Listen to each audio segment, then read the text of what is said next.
2 आतंकवादी गिरफ्तार किए गए हैं। क्या उनका उद्देश्य था, क्या वो गड़बड़ी फैलाना चाहते थे, उसके बारे में बातचीत करने के लिए हमारे साथ बिहार पुलिस के एडीजी हेडक्वार्टर जेएस गंगवार जी हैं। गंगवार जी, क्या था ये? दरअसल ठीक उनके आने से एक दिन पहले 12 की उनकी यात्रा थी पटना की, और 11 को गिरफ्तारी होती है 2 आतंकवादियों। हालांकि सूचना ये भी आ रही कि तीसरा भी गिरफ्तार हो गया। देखिए, मैं आपको बता दूं, पटना के शहरी क्षेत्र में फुलवारी शरीफ एक थाना है। उस थाना क्षेत्र में पुलिस को सूचना मिली कि कुछ लोग वहां इकट्ठा होते हैं और अवैध तरीके से वहां पे कुछ कार्रवाई का संचालन करते हैं। तो उसी क्रम में पुलिस के द्वारा छापामारी कर दी गई है और वहां पर से पोस्टर, बैनर, दस्तावेज, पीएफआई के डॉक्यूमेंट्स वगैरह बरामद भी कर लिए गए। 2 मोबाइल फोन को भी वहां से जब्त किया गया है और 2 व्यक्तियों को वहां पे गिरफ्तार भी किया गया। उन गिरफ्तार व्यक्तियों से पूछताछ की जा रही है और पूछताछ के आधार पर आगे की रणनीति और आगे की छानबीन और आगे का अनुसंधान किया जा रहा है। कुल अभी तक जो छानबीन में बात सामने आई है उसमें 26 लोगों का नाम आया है और पुलिस के द्वारा जो एफआईआर दर्ज की गई है फुलवारी शरीफ में 827/22, उसमें गंभीर धाराएं हमने शामिल की हैं। 26 लोगों पर नामजद प्राथमिकी दर्ज कर दी गई है और अब इन 2 लोगों का क्या बैकग्राउंड रहा है, इनकी क्या क्रिमिनल हिस्ट्री रही है, किस मकसद से वहां जुटे हुए थे, क्या क्या लोग वहां पर प्लानिंग करते थे, क्या डॉक्यूमेंट्स हैं, सोशल मीडिया का भी एनालिसिस की जाएगी और मोबाइल फोन के भी सारे कॉन्टैक्ट्स वगैरह खंगाले जाएंगे। ये सभी अनुसंधान का विषय है और अनुसंधान पटना पुलिस कर रही है। सीनियर लोग उसको मॉनिटर भी कर रहे हैं। तो उसके बाद ही स्थिति स्पष्ट होगी कि इनका क्या बैकग्राउंड था, नेटवर्क इनका कहाँ कहाँ से। जहाँ तक बैकग्राउंड की बात है कि अतर परवेज का भाई गांधी मैदान ब्लास्ट में शामिल था, वो तो प्रमाण है ही। सिमी का पूर्व सदस्य रहा है वो।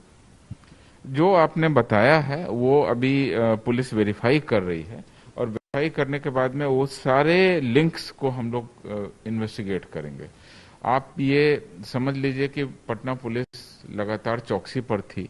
सभी जगह होटल, लॉजेस, गेस्ट हाउसेस की छानबीन की जा रही थी।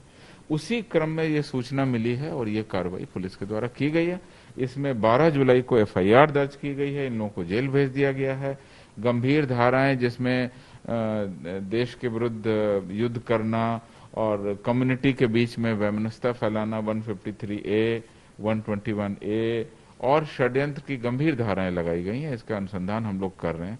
जो लोग गिरफ्तार किए गए उनका सही सही बैकग्राउंड, कहाँ रहते थे, कब से थे, ये ऑर्गेनाइजेशन कब से चला रहे हैं, क्या है, पीएफआई के जो डॉक्यूमेंट्स हैं उनकी क्या योजना है, ये सारी बातें अनुसंधान में सामने आएंगी और बहुत ही प्रोएक्टिव तरीके से पुलिस के द्वारा ये कार्रवाई की गई है। पूरे मामले का एक तरह से कहा जाए तो उद्भेदन किया गया जो अभी तक नहीं पता चल रहा था। और अब जब 26 लोगों पर एफआईआर हो गई है तो बाकी लोगों से भी पूछताछ होगी, उनको डिटेन किया जाएगा, उनको गिरफ्तार किया जाएगा और उसके बाद जब एक कड़ी से दूसरी कड़ी जुड़ेगी तो सारे मामले सामने आ जाएंगे। क्या आप बता सकते हैं कि प्रधानमंत्री की यात्रा से इसका कोई संबंध था? क्या उन पर उनके कार्यक्रम में कोई गड़बड़ी करने की कोई योजना थी? देखिए, अभी तक ऐसा कोई साक्ष्य नहीं मिला है। ये बात सही है कि हम लोग अलर्ट थे और पटना पुलिस के द्वारा सभी होटल, लॉजेस, गेस्ट हाउसेस वगैरह की चेकिंग, छापामारी की जा रही थी। उसी क्रम में ये पूरे मामले का उद्भेदन हुआ है। क्या वास्तविक कार्य योजना थी, उसके क्या साक्ष्य हैं और किस तरीके का नेटवर्क था, क्या था, ये तो गहन छानबीन अनुसंधान के बाद ही क्लियर होगा। हम लोग केस डायरी में सारी बातें सामने लाएंगे, न्यायालय के सामने पेश करेंगे और हम चाहेंगे कि इनको जहां तक ये दोषी हैं वहां तक इनको निश्चित रूप से सजा मिले। पीआईएफ से गहरा संबंध है इनका, ये सबूत तो मिले हैं। जो दस्तावेज मिले हैं वो इस तरह का इंडिकेशन कर रहे हैं कि पीएफआई से इनके लिंक हैं। वो दस्तावेज मिले हैं और बहुत सारी चीजें हैं जो अनुसंधान के अभी दायरे में हैं। तो एक बार अनुसंधान आगे बढ़ेगा, चीजें और आगे आएंगी तो हम लोग स्पष्ट रूप से कह सकेंगे। तो अभी आगे पुलिस, पटना पुलिस का खास तौर पर जांच कर ही रही है, तो क्या इसमें केंद्रीय एजेंसियां भी शामिल है जांच करने में, आईबी या एनआईए कुछ?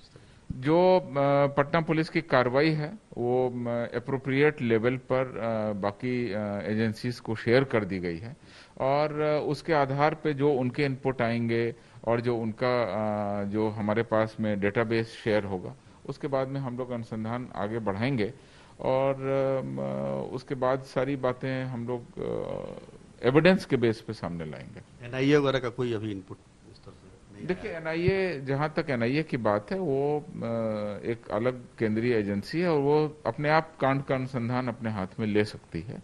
तो अभी तक तो पटना पुलिस का अनुसंधान चल रहा है। पटना पुलिस की टीम के द्वारा इस पर कार्रवाई की गई है। 26 लोगों पर एफआईआर दर्ज करके एक तरह से कानूनी हमने शुरू कर दी है।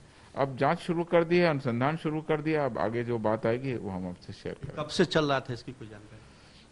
ऐसी कोई बात स्पष्ट तरीके से नहीं आई। एफआईआर में कुछ लिखा हुआ है, कुछ महीनों से इस तरह का इंडिकेशन था, लेकिन पुलिस के द्वारा इसको बस्ट किया गया। प्रोएक्टिव तरीके से पुलिस के द्वारा कार्रवाई की गई और एक तरह से एक मामले को अब कानूनी दायरे में लाया गया है। एफआईआर में यह भी है कि 6-7 जुलाई को बड़ा जमावड़ा था, कई जिलों कई राज्यों से लोग पहुंचे थे। अब उसकी सारी तहकीकात होगी। एफआईआर में जो फैक्ट आए हैं उसके क्रॉस वेरिफिकेशन होगा और सारी तथ्य सामने लाए जाएंगे। तो पीएफआई से संबंध है ये तो साबित होता है, जो दस्तावेज मिले हैं उनके ठिकानों से। पटना पुलिस अभी जांच कर रही है, बहुत कुछ अभी और इसमें मामले सामने आएंगे। हमें इंतजार करना होगा कि पटना पुलिस और तमाम जो एजेंसियां हैं जो जांच कर रही हैं वो इस कड़ी को कहां तक जोड़ पाती हैं। कैमरामैन दीपक कुमार के साथ सुजीत कुमार झा, पटना, आज तक।